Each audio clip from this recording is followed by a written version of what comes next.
This is Rafi Guzon, and you are tuned in to Nothing But That Sports Talk. Get you in the game. Welcome to another episode of Nothing But That Sports Talk. I'm Rafiq Luzong, and join me on this episode for the first time is former SNY anchor. Now he works for Amazon Prime and CBS Sports as a freelancer, Chris Williamson. Welcome to the show. My man, thanks so much for having me. Really appreciate it. Love the work that you're doing. Oh, sorry. You go ahead. No, you got it. You good, man. I'm just appreciative. You know what I'm saying? Grateful for the opportunity. Yeah, I mean, you got to take opportunities as they come whenever you can. I'm just glad that you got a chance to come on after we connected the WNBA draft. And yeah, I know you enjoyed every minute of your time about the WNBA draft. So, yeah, before we get to your experience with attending it, let's just go over with like how and why you got involved in journalism.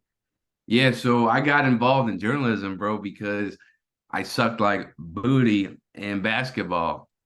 Junior year or sophomore year of high school, I got cut from my JV team. And at that point, I said to myself, you know what, Chris? This is probably a sign from God to let you know you ain't going to make it to the pros, let alone high school or college. So you need to focus on another career. And that's when I made the pivot to, okay, I can't play the sport, but I can still talk about it because I'm very passionate. And ever since that moment, I've been on a fast track, or I've been on a mission to be, the best journalist that I could be, whether it's writing or on air. Now, as my career went on, became much more almost exclusively on air broadcasting. But yeah, that's how it started. Because I failed at my basketball dream. Yeah. Take it from a guy who never made high school basketball. Sorry you had to experience that. I mean, it's all good. It makes for a great story, and I learned a lot. It's better. I'm glad that I found that out, sophomore year as opposed to senior year, when I probably I wouldn't have known what school I wanted to go to or what I wanted to do with my life, to be honest. So everything happens for a reason, man. Yeah, everything. And that mindset kind of led to you going for pursuing career journalism at Syracuse University. So why don't you describe like why you decided to why you decided Syracuse was a school to start off your journalism career onward?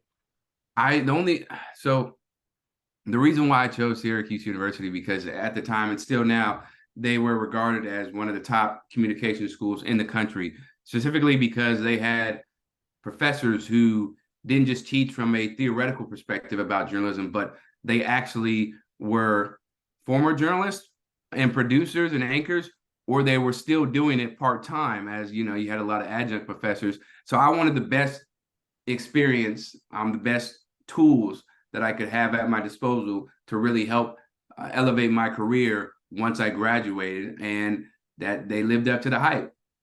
So that's why I went to Syracuse. Had nothing to do with the party school aspect, or damn sure not about the weather, because it's like winter. I don't know, 9 months out of the year it feels like. So yeah, that's why I chose Syracuse. Yeah, I mean the funny thing is, yeah, Syracuse. That does sound like Syracuse.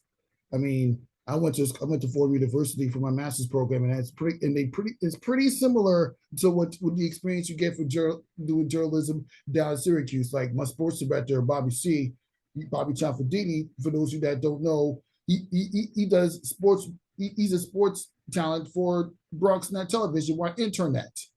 Just to give you a little snippet about the type of journalism I had when I went there. And he's also the director for WNBA Public Radio, where we can actually cover New York sports as a college student. Yeah, that's really important, having those hands-on teachers and mentors who can give you the tools and explain to you what worked for them in their career, what didn't work, and how you can, mold your own path by the trials and tribulations that they had. So I'm glad, I'm glad you got a similar experience to me, because nothing is better than having somebody who is doing it, giving you the 411, like, this is how it's gonna work. And if you, apply my methods or apply my advice, you're probably gonna end up doing well. And look at us now. Yeah, exactly. Of course, I didn't really cover any of the New York sports teams when I went there. When I went to Fordham University, but I did do news. But I did do reporting for the news department, and I kind of did a documentary talking about Doug doing public radio.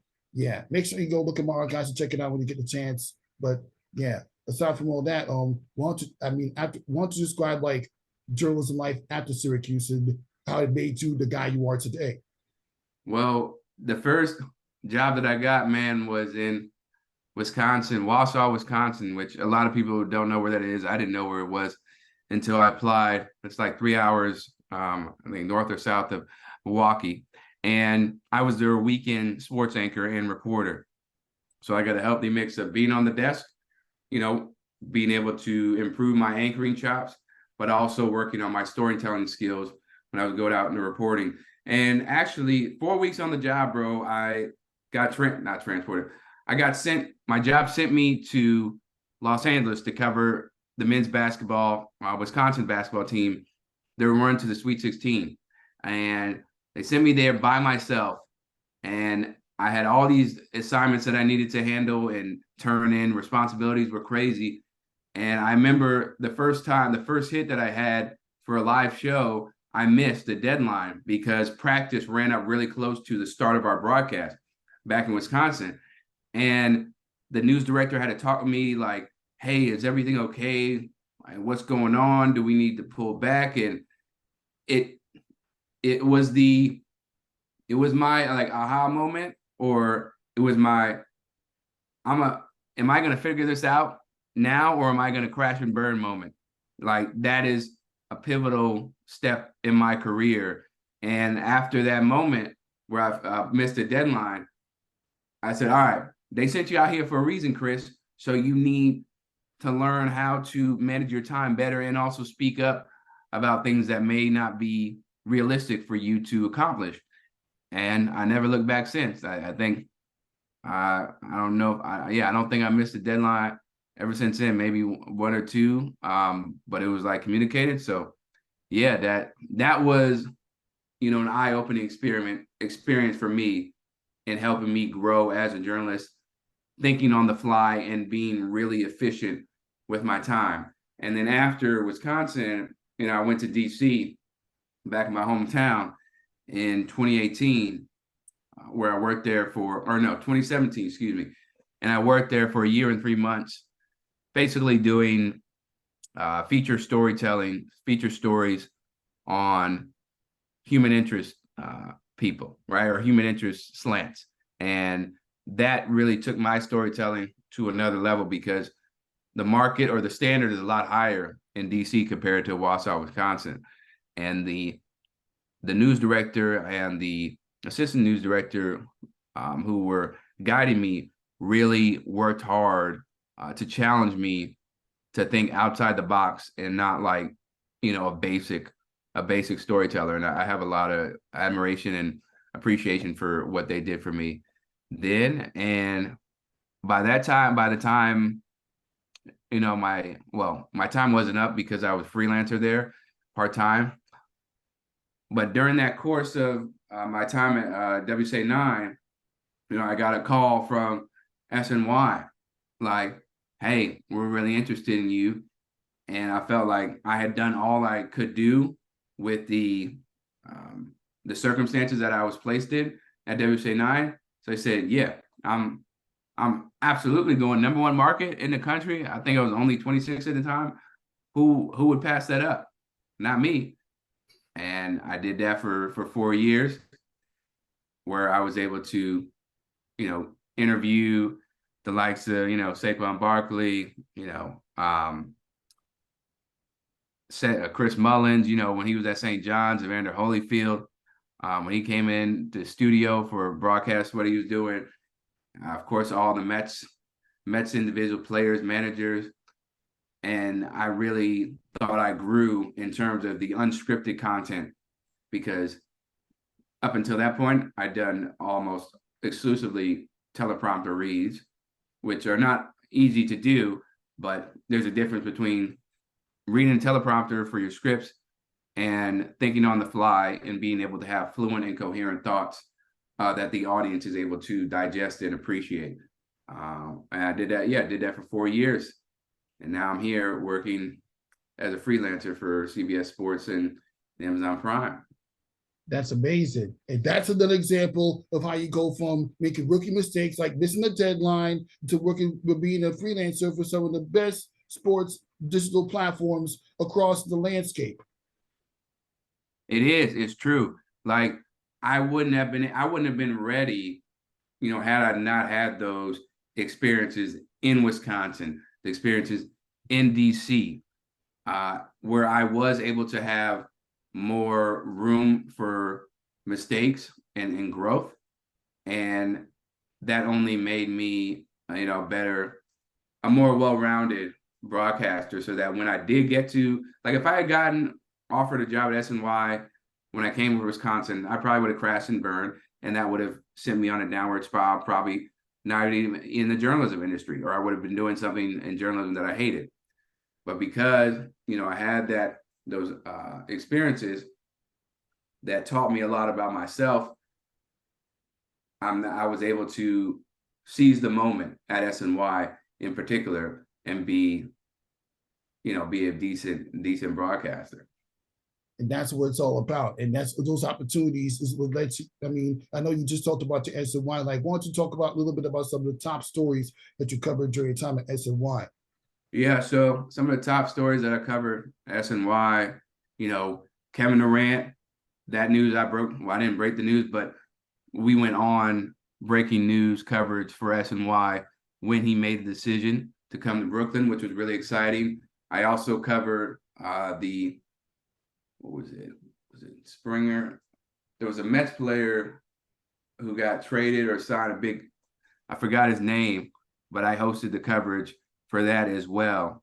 And then also there was a story where Colin Kaepernick announced that he was, ready to try out and be available for teams. I think it was in 2018 or 2019. It was in light of somebody being cut or injured, a quarterback.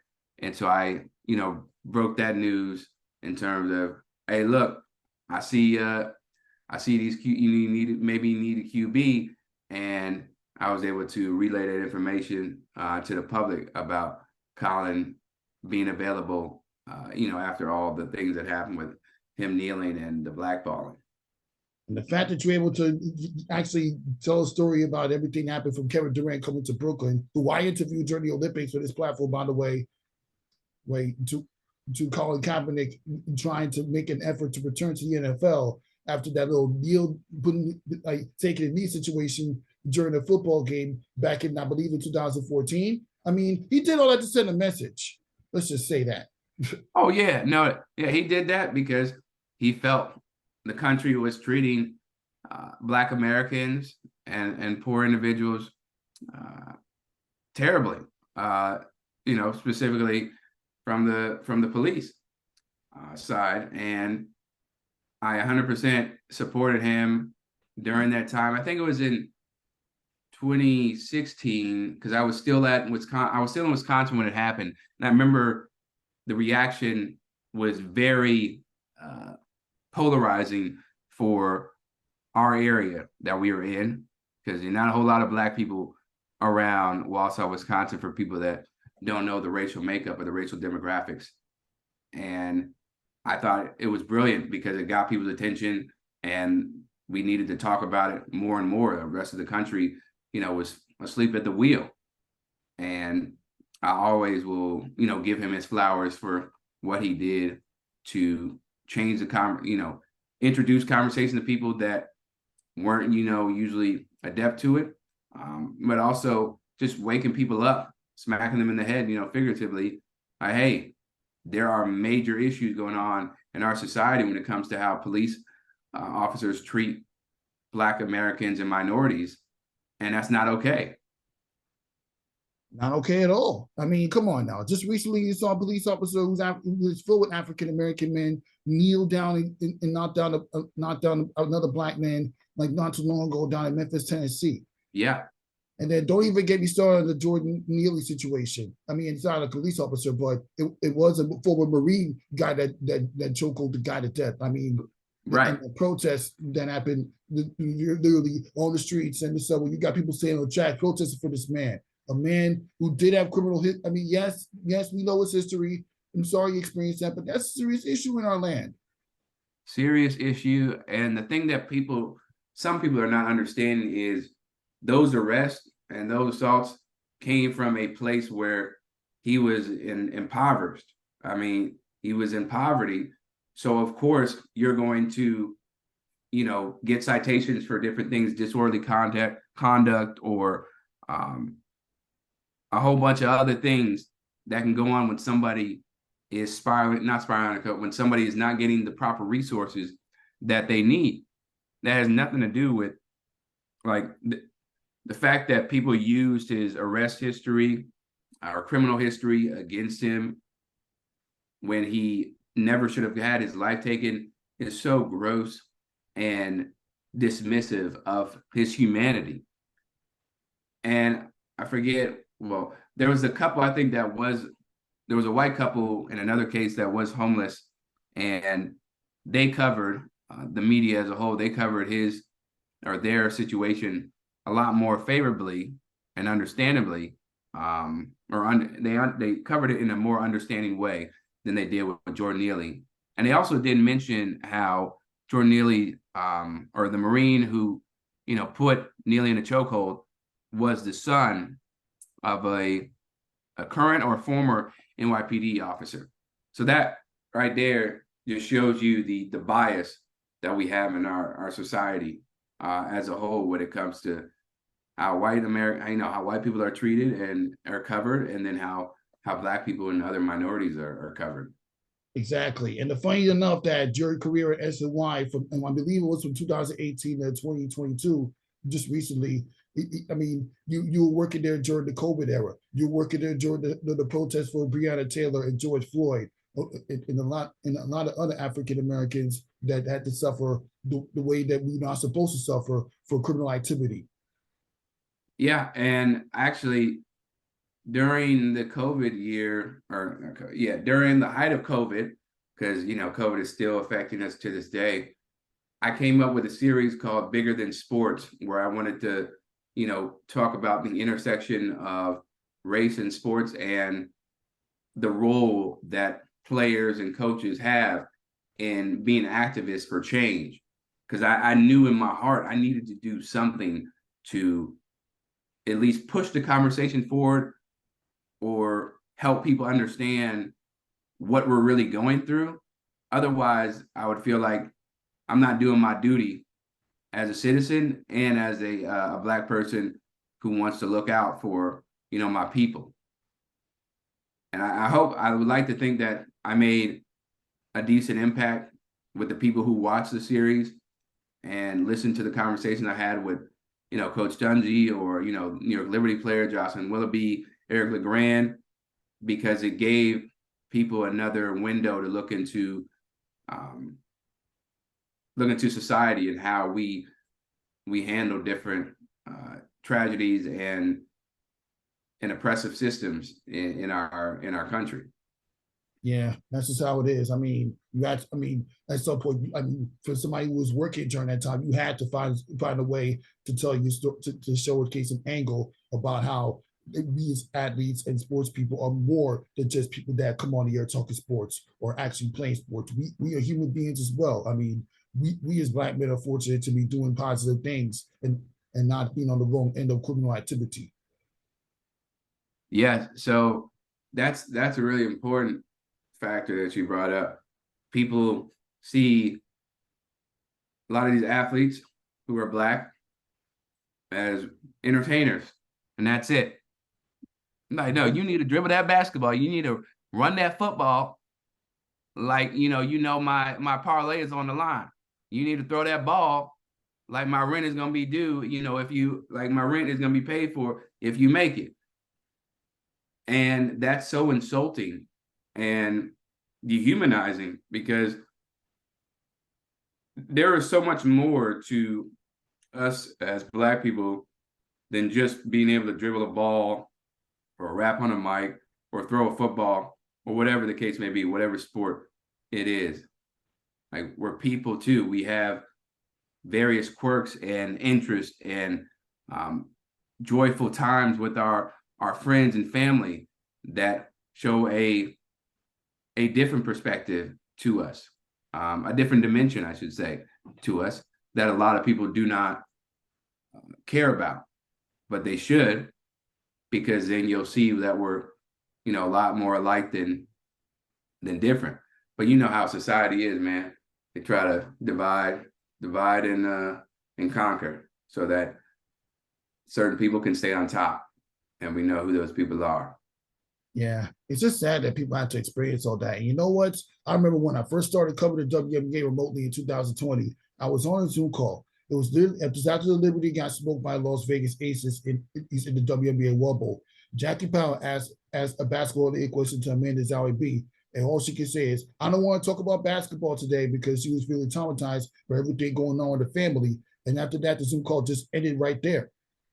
Yeah. That goes to show that Amanda Zowie B, back when she was playing for the New York Liberty, when they with that 2-win, back when they were that 2-win season, that just goes to show that they know what's more important. They even decided to take a day off after Eric Atkins vouch for that, because there's people getting killed. There's another black man getting killed by a police officer. Well, he didn't necessarily die around that week, but he still survived. But they decide, you know what? I don't want to play basketball today. That's human right there. And that should be propped up, a lot more than some of the silly stuff that we see in sports, or like the issues that are not really, I guess, important, some that are, trivial, because yeah, we play a basketball game and we get paid, a decent amount of money for the WNBA players, at least, nowhere near what they should be paid. But we also know that could be us one day.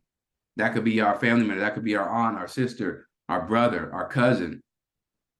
So sure, we love playing basketball, but that's not all that we are. And I'm glad that it's no surprise to me, because women, specifically Black women, are usually the ones at the forefront of change and stay 10 toes down, even though they get the most disrespect in our society.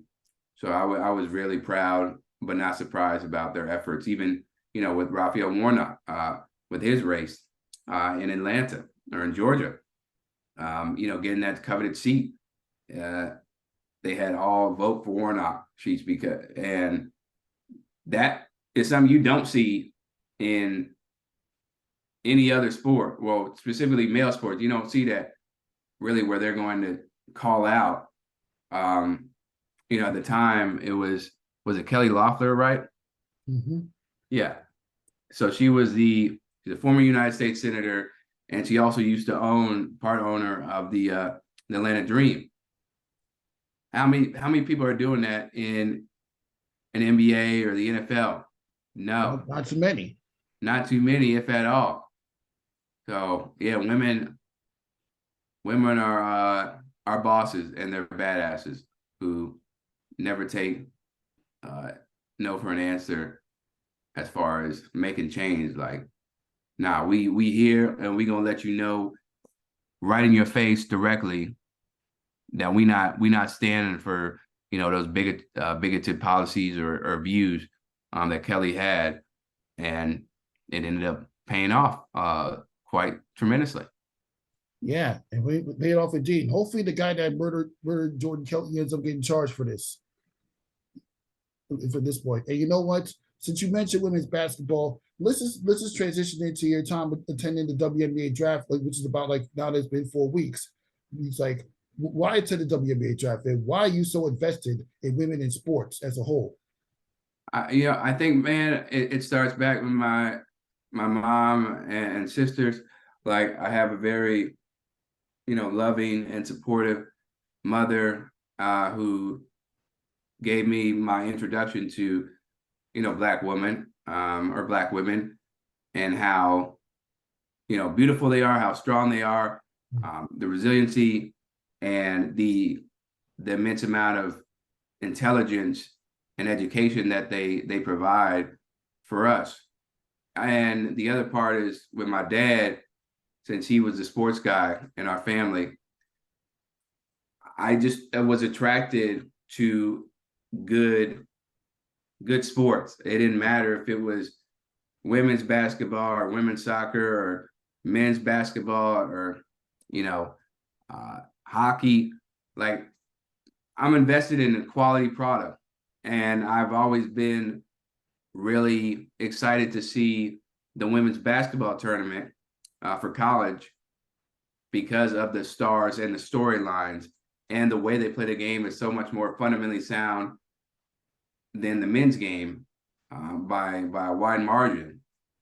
And I just get a real high, I get a real kick and joy out of seeing, the beautiful ball screens and the pick and rolls, and then, coming off the post or coming off the corner to get a wing, three in the wing. Those things really, what's the word? Yeah, they give me a sports orgasm. That's what I say. So yeah, I've never, it's never been something that I needed to like adopt this mentality. Okay, I'm gonna invest in women's sports. No, that's what I grew up doing because I was a sports fanatic, and I didn't care if it was men or women. But the other part is, I think in the WNBA, my fandom or my viewership wasn't as consistent as in college because of the lack of availability for watching games. You didn't have the access or the platform that was easily accessible, and so you were like, okay, you watch the finals games or the playoffs or regular season games that came on ESPN, ABC,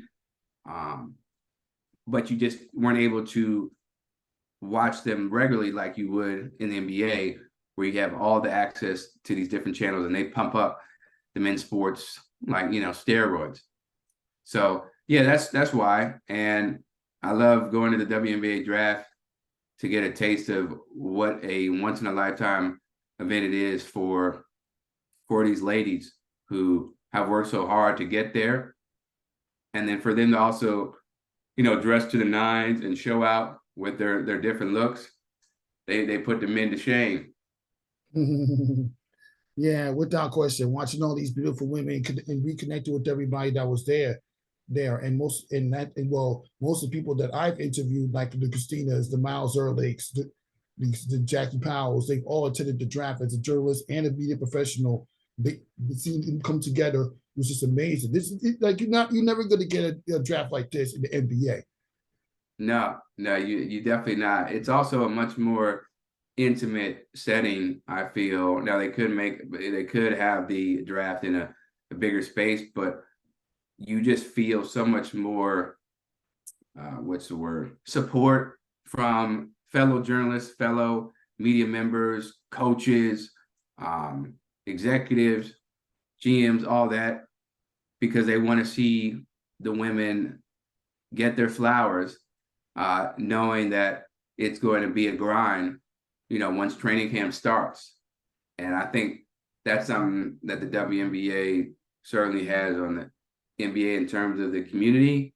Now, there are other areas that, of course, they could improve on, but the environment just felt so much more, I guess, inclusive. Everybody's rooting for each other, even the people that are not being drafted. Like, oh, hey, what's up? Hey, what's up, man? What's up, girl? How you doing? Yeah, I love what you got going on in the podcast, or what you have on your network.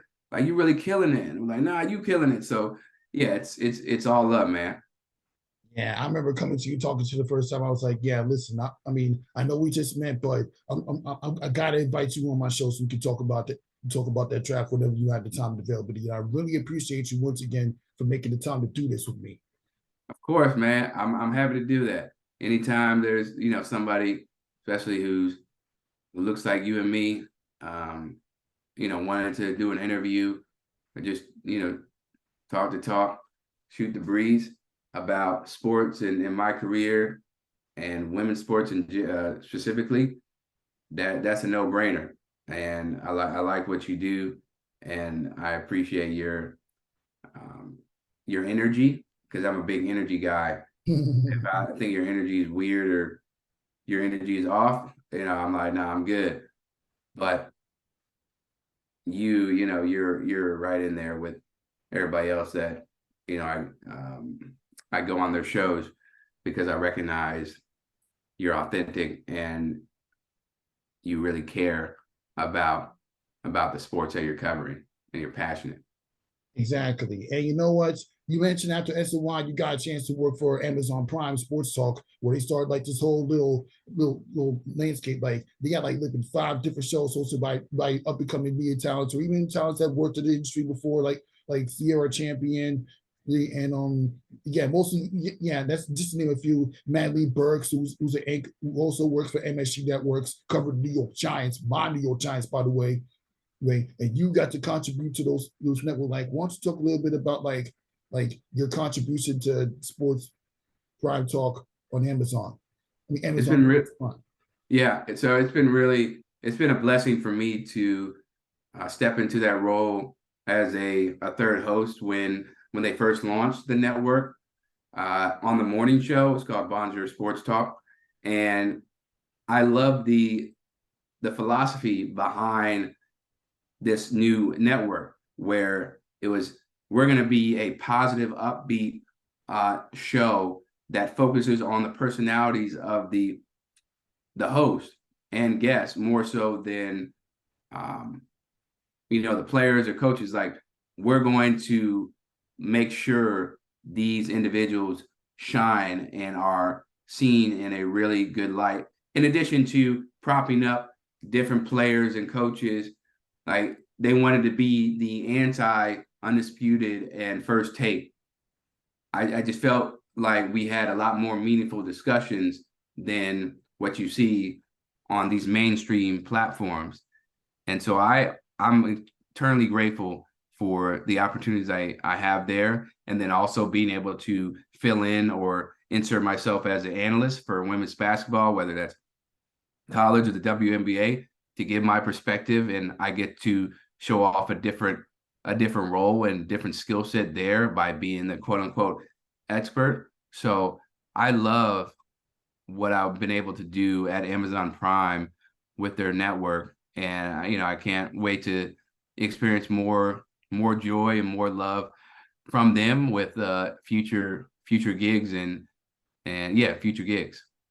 Exactly. That's what it's all about. I mean, you even got to see people like Ari Christina got to make an appearance or anchor a show. I mean, Ari anchored 2 shows already. She did a phenomenal job contributing to the Amazon Prime Sports Talk platform that's really created. And it got me thinking, one of these days, I'm going to be a special guest on one of those shows. But that's a conversation for another. That's a conversation when we get off the air. But why don't you talk a little bit about in your mind, what is Amazon Prime Sports Talk done to make a major impact in the sports media landscape? Well, I think they've given people a different perspective and a different approach to the sports world, and appreciating or allowing people not to be so, angry and upset at the excuse me, at the dialogue or the energy that you're used to seeing on these networks. It's a breath of fresh air is the best way that I can put it, because you're able to spotlight, prop up and coming talent, and really lean into their personality, so you can feel the taste or the vibe of their show is directly related to them, but then also having or conducting meaningful and funny and relatable interviews with guests who are journalists, guests who are actors, guests who are producers or writers. That to me is something that is really missing in mainstream media. So I think that is how they've been able to break it. And they're gaining so many, they have all this money, of course, with Amazon being a machine. So they have these different They got a fight coming up that's going to be on their air or on the streaming network. And that's again, it's a different outlet, a different approach to how we cover sports that you're just not used to seeing. It's like, okay, you want to be mad and angry? Okay, go to First Take, go to Undisputed. You want to be uplifted and feel like you're learning something? Go to Amazon Prime, Video Sports Talk. And more often than not, you'll find really thoughtful and, even sometimes uncomfortable conversations that take place on those networks. And that's what it's all about. The fact that it's opened the door for more up and coming media talents that not many people, that not ESPN knows about. I mean, there's so many stuff that goes on behind the scenes that we know a lot more than what you see us talk about on television. Yeah. And we have to continue to do that. It's not over by any means. And I'm really looking forward to keeping the momentum going when it comes to everything you just said about the industry and, how Amazon Prime is carving out their own little lane in the sports media world, because they don't show highlights. Like, that's why I said it's personality driven, because they're not showing highlights or video, not a lot of videos unless it's something from a show that aired previously in the day, and they're bringing it on for a later show. So yeah, I'm just ecstatic about what the possibilities are as they're still growing and figuring out, what their brand is going to be long term. Yeah, and that's what it's all about. Now, speaking to the WNBA, the type of off-season that the New York Liberty have. We're a few, like a weekend and change away from the WNBA season tipping off. The New York Liberty will start off against the Mystics down in DC before coming home to tip off against Aaliyah Boston and the Indiana Fever. Why don't you give me your old outlook and thoughts on the way the Liberty managed their off-season and the type of roster they put together? They're gonna be a problem, baby. They're gonna be a problem. Now, I think the Aces have more overall talent than the Liberty, but it's close. And when I look at the Liberty, I think they did a sensational job, right? You got Brianna Stewart, MVP, Jonquel Jones, another MVP. Banana Delaney, who won Most Improved Player of the Year not too long ago. Then you have Sabrina Ionescu, who's coming off an All-Star year where she was fully healthy. Courtney Vandersloot. That's right. A point guard, one of the best point guards, in WNBA history in my book, with her vision, way she's able to facilitate things, keep players off balance. They are going to be don't forget about Maria Johannes? No, Marina, right?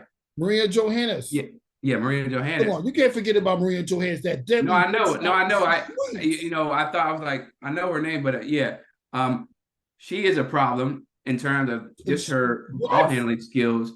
Very smooth and gives a flair to the game that, I think a lot of people like behind the back passes and saucy dribbles. And then you got, Dee, who can play really good defense as well. Hopefully Jocelyn Willoughby is able to, provide some really crucial minutes if it comes to that. I know they lost, Crystal Dangerfield, Natasha Howard, and Jasmine Jones, but I love what the Liberty have done. And I also think it's really important that Sandy Brunello was talking about during training camp. They want to be a defensive-oriented team. That is what their calling card is going to be, because she already knows they're going to be lights out in a box office show on offense. But if you can get the commitment, the buy-in from all these players, specifically, I think Sabrina's going to have to really work on her defense, because she's not as explosive and fast as some of these other girls. I think that makes for a really great recipe for them to get to the WNBA finals. And a lot of people. One thing I didn't like was how during the offseason, when Vandersloot, Stewart, Stewie, and Jones signed, they kind of just left off Banaja Laney, who was the most valuable player for the Liberty team a couple years ago when Sabrina was not fully healthy, or she's still going through her growing pains, and she was the reason why they ended up where they were.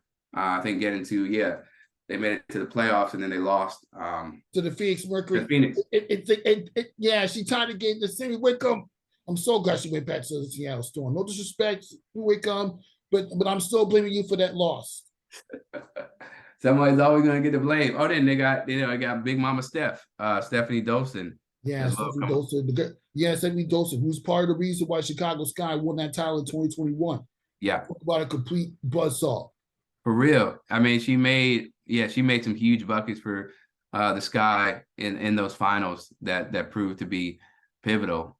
So I think you would have to be an idiot to not be excited about what the Liberty have in store and what they're building. Like it's a juggernaut team. Of course, we haven't seen them play a basketball together in a competitive game in the WNBA, but when we do, I'm sure we'll be very very entertained. Yeah, very entertaining. I can't wait to see how the Liberty rock the Barclays Center. And what you continue the conversation with sports. You see, I mean, did you look at there's a certain cover of Sports Illustrated that just launched earlier today. And it involves a certain champion for the LSU Tigers.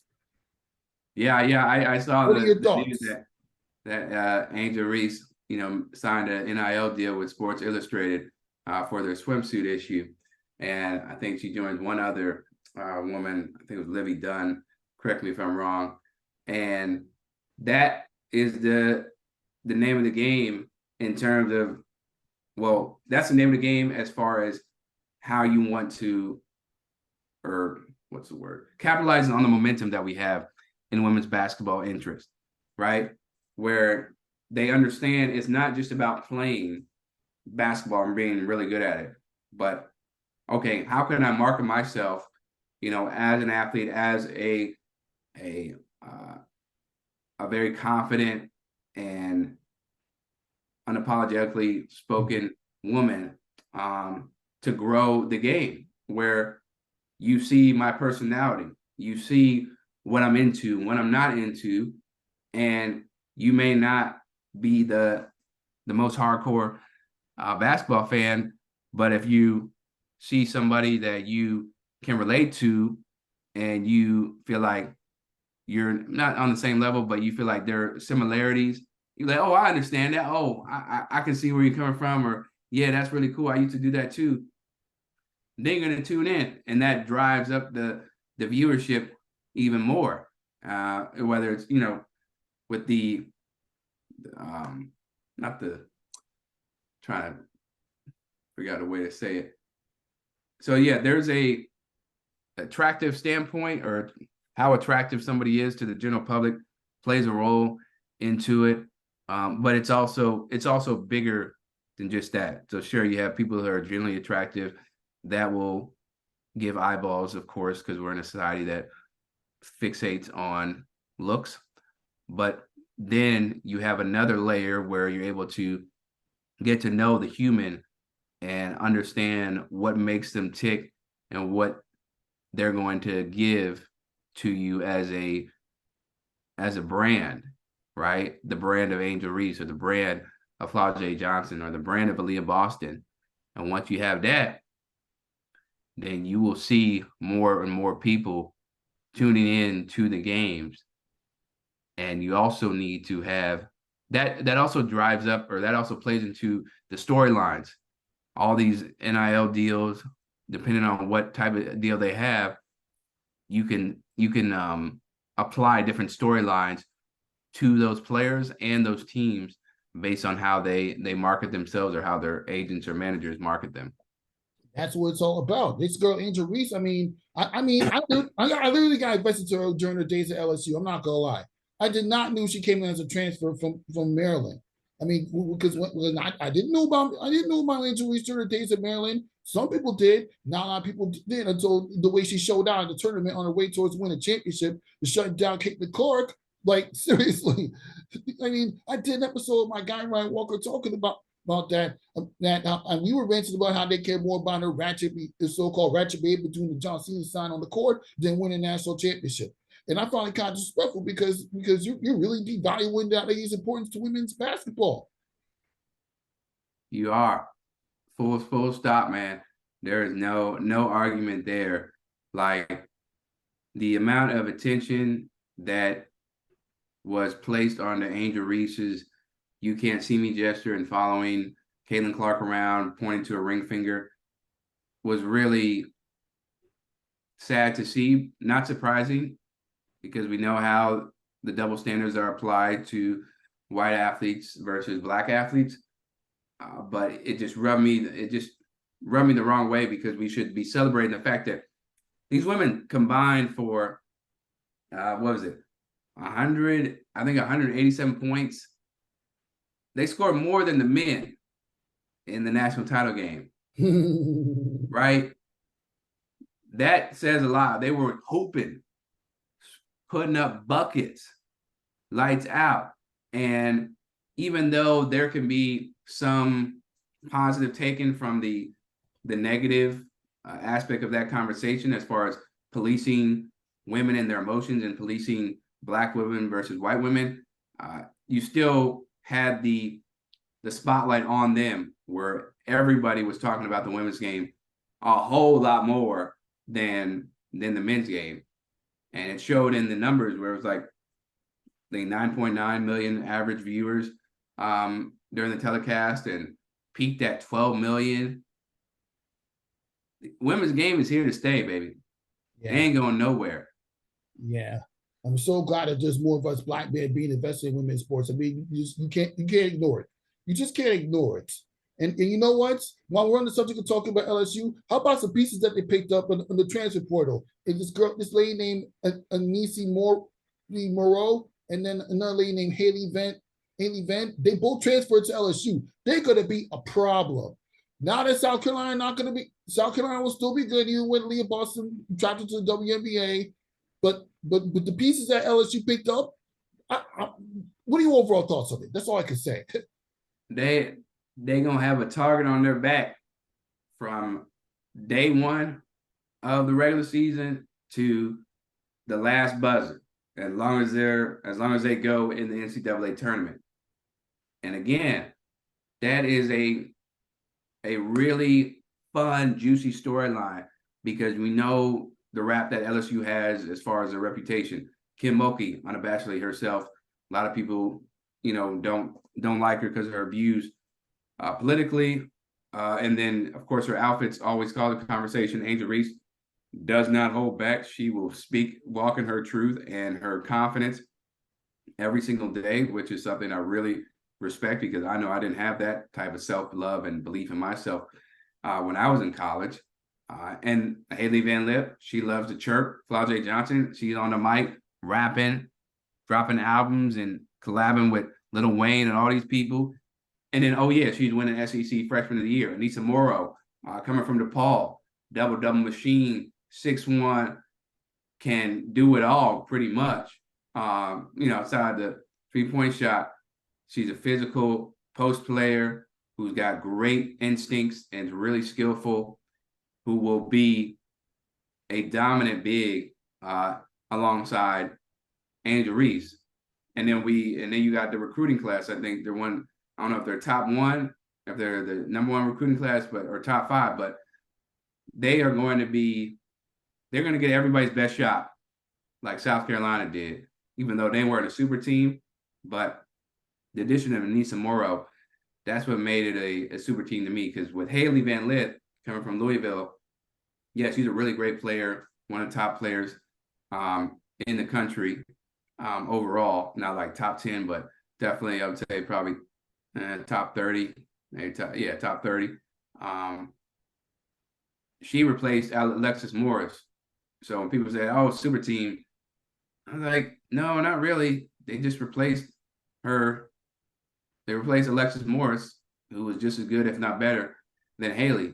So it wasn't anything that stuck out to me until Anisha committed as well. Then I said, okay, now you got a legit super team coming in, and I can't wait for when they play each game, because they're going to be must-see TV with all those personalities and their coach. Yeah, I can't wait to see that indeed. Well, that up this episode of Nothing But That Sports. So thank you, stopping by, Chris Williamson. I can't wait to see all the work you do for Amazon Prime, and hopefully we can do this again some other time. Absolutely, man. Hopefully, it'll all work. Yeah, it'll all work out, and I'm rooting for both of us to keep striving and developing our craft so that we can be really good ambassadors for sports, but also for the women's game, and continue to grow the market value and interest. And to all the ballers out there, especially the women's ballers, get your head in the game.